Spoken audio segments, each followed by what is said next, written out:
कधीच नाही चुकणार तुमचे फेवरेट टीव्ही शोज झी5 सोबत, तेही एकदम फ्री। डॅडी आमच्या पोराला वाचवा, डॅडी आमच्या पोराला वाचवा।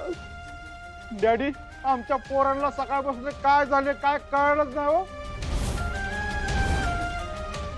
पोरे ना उलट्या करतात आणि ह्यांना जुला पण होत्यात। पोरांची तब्येत बिघडत चालली डॅडी, ह्याच्यात एखाद्याचा जीव जाईल, तुम्हीच काहीतरी करा डॅडी। पण हे सगळं झालं कशानं? शाळेच्या जेवणानं झालंय डॅडी। होय, आज शाळेत जो कार्यक्रम झाला ना, त्या कार्यक्रमात जेवणामुळे पोरांना असं उलट्यान जुलाब व्हायला लागल्याचा। माझ्या लेखानं तर मानच टाकली बघा। हा घातपाताचा प्रकार दिसतोय, नक्कीच कोणतरी जेवणात काहीतरी मिसळले। पण तुम्ही घाबरू नका, कुठल्या बी पोराला काय बी होणार नाही। आम्ही आमची सगळी ताकद पणाला लावू, किती बी खर्च झाला तरी चालेल। ए छत्री, कामाला लागा, जिल्ह्यातल्या सगळ्या अँब्युलन्स बोलवा, पोरांना ताबडतोब तालुक्याच्या हॉस्पिटलला हलवा। डॉक्टरांना आमचं नाव सांगा, पोरं लवकरात लवकर बरी झाली पाहिजेत म्हणाव।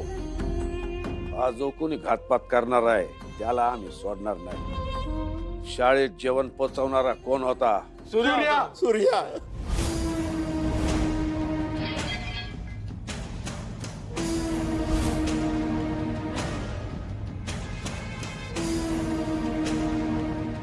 डॅडी पण सूर्या एवढा वाईट वांगाळ वागेल असं नाही वाटत। हा, मला बी तसंच वाटतंय।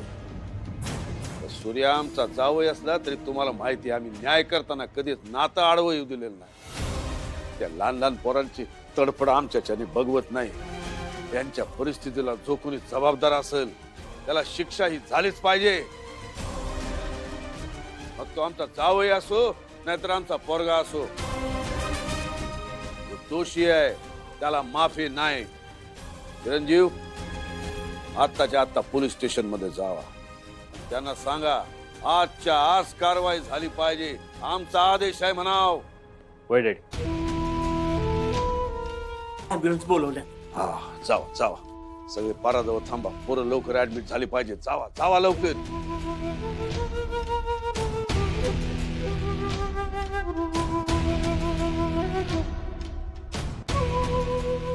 छत्री, आता पुढची कामगिरी तुला पार पाडायची। ठिणगी पडलेलीच आहे, त्याचा वानवा करायचा आहे। हा भडका सूर्याच्या घरापर्यंत पोचला पाहिजे। गावात जाऊन बातमी पसरव, सूर्यानं त्याच्या दुकानातला खराब माल वापरून शाळेतल्या मुलांच्या जीवाशी खेळ केला।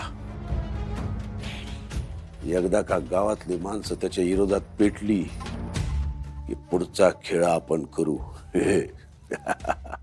झी5 ॲप डाउनलोड करा आणि पहा सर्व एपिसोड्स एकदम फ्री।